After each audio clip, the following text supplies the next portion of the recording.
Morning, Radhe Radhe বন্ধুরা। আজ মঙ্গলবার সকাল থেকে আমি আমার ব্লগটা স্টার্ট করে দিয়েছি। চলুন আমি সারাদিন কী করি আপনাদেরকে দেখাই। ভোরবেলা উঠেই প্রথম কাজ সকলেরই হয়, যে আগে ওঠে সে করে, সেটা হলো আমাদের বাড়ির চৌকাঠটা ধুয়ে দেওয়া। ঠাকুমা উঠলে ঠাকুমা করে, বাবা উঠলে বাবা করে। আমি আজকে উঠেছিলাম, আমি করেছি।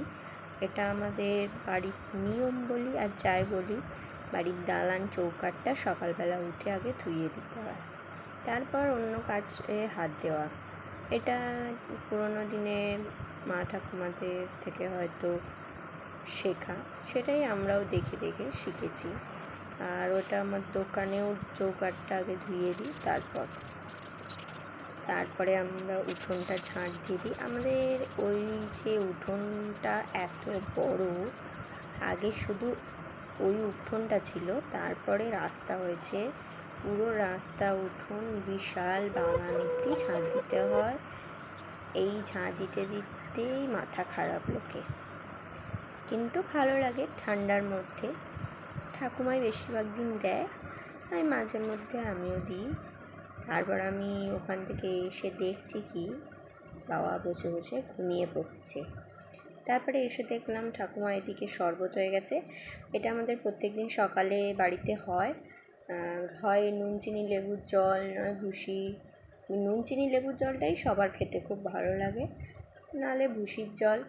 গরম কি শীত কি, শীত গ্রীষ্ম বর্ষা কোনো নিয়ম নেই যে গ্রীষ্মকালে খাচ্ছি বলে, তা নয়। আমাদের বাড়িতে প্রত্যেক দিন আগে শরবত, তারপরে চা। ঠাকুমা চা করে নিয়ে চলে এসে আমি আর ঠাকুমা র চা খাই, বাবা দুধ চা খায়।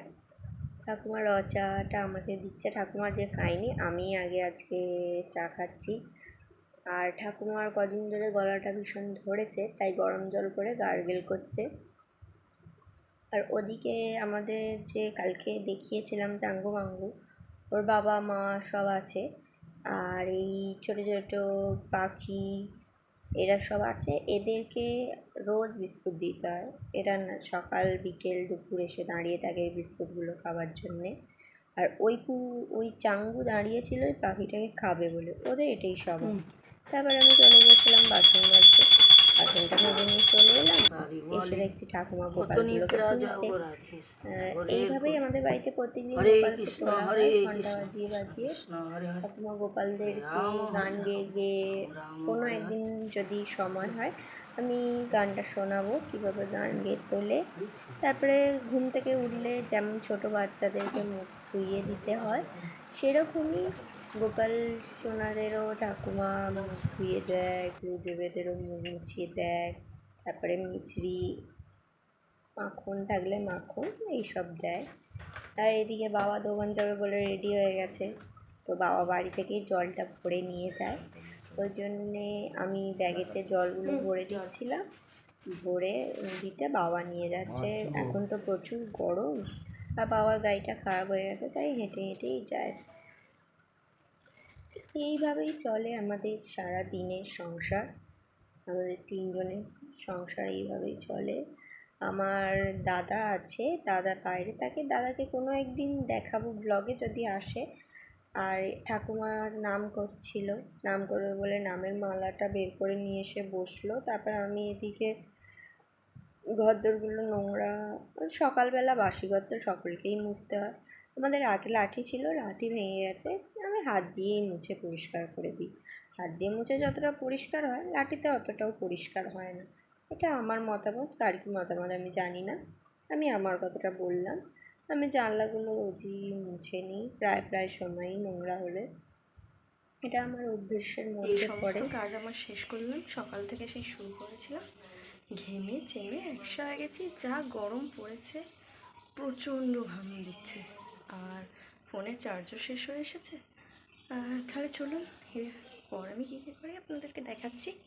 তারপর অনেক দিন কাচাকুচি হয়নি, তাই বাথরুমে গিয়ে মেশিনটা চালিয়ে দিলাম কাচাকুচি করার জন্যে।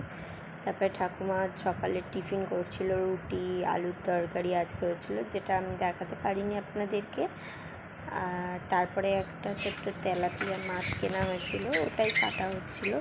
তারপরে আমি আবার বেরিয়ে পড়লাম আমার ডিউটিতে। ডিম আনতে যাচ্ছিলাম। এটা আমাদের বাড়ির বাগানের রাস্তা। খুব ভালো লাগে। আমাদের বাড়িটা এত ঠান্ডা এই গরমে, এত গাছপালা থাকার জন্য, যেটা কোনো জায়গায় দেখা যায় না। আর যেই আসে আমাদের বাড়ি সেই বলে খুব ঠান্ডা। আসলে এত গাছপালা আছে তো তাই। আর আমি তো সাইকেল নিয়েই দোকানে যাই প্রত্যেক দিন। হয় খাবার দিতে যাই, নিজের দোকানের মাল নিয়ে আসি বাবার দোকান থেকে। আর আজকে তো যাচ্ছি ডিম আনতে, ডিম এনে নিজের দোকানেরও মাল নিয়ে আসি। তারপরে ডিম সেই দিয়ে বাবার কাছ থেকে টাকা নিয়ে ডিমটা নিয়ে আসতে গেলাম। আর কি প্রচণ্ড রোদ বেরিয়েছিল, কি গরম! একটি ডিম আনতে আনতে হঠাৎ আমার দেখলাম অটোতে লেগে গেল। আমি ভাবলাম কি হয়তো ভেঙে গেল, তারপর দেখলাম না, ঠিক আছে। আর এই গরমের মধ্যে এসে দেখছি ঠাকুমা উনুনে রান্না করছে, প্রত্যেক দিনই করে। অনেক কষ্ট হয়, তবু কষ্ট হলেও করতে হয়, কি করবে। মানুষের, গরিবের সংসার এভাবেই মানুষের চলে। আর উনুনের জালে খেতেও ভালো লাগে, তাতে কোনো কষ্ট নেই। গরমে প্রচুর কষ্ট হয়, তবু করে।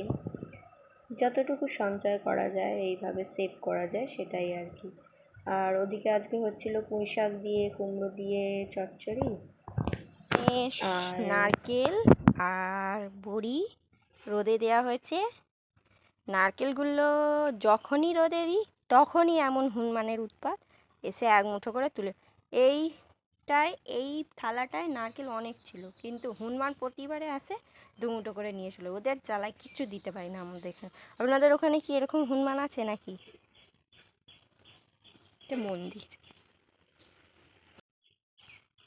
উপর দিয়ে চলে গেছিলাম দোকানে কাচতে। এখন এসে দেখছি কাপড়গুলো হয়ে গেছে, সেগুলোকে আমাকে রোদে দিতে হবে, সেগুলোই বার করতে যাচ্ছি। আর আজকে প্রচণ্ড গরম পড়েছে বাইরে। আর আমি তো বললাম আমাকে যেতেই হয় দোকানে। আমাকে এখানেও আমার দোকান, ওখানেও বাবার দোকানে একটু সামলাতে যাই। জামাই ষষ্ঠীর বাজার ভিড় হয়, তার জন্য যেতে হয়। আর আমি তো আজকে গেছিলাম মেনলি ডিম আনতে। ডিম নিয়ে এলাম, এসে বাড়ি এলাম। এখানেও কাস্টমার ছিল, ঠাকুমা দিচ্ছিল। তারপরে এখন একটু এই কাজগুলো করব, তারপরে স্নান টান করে খাওয়া দাওয়া করবো।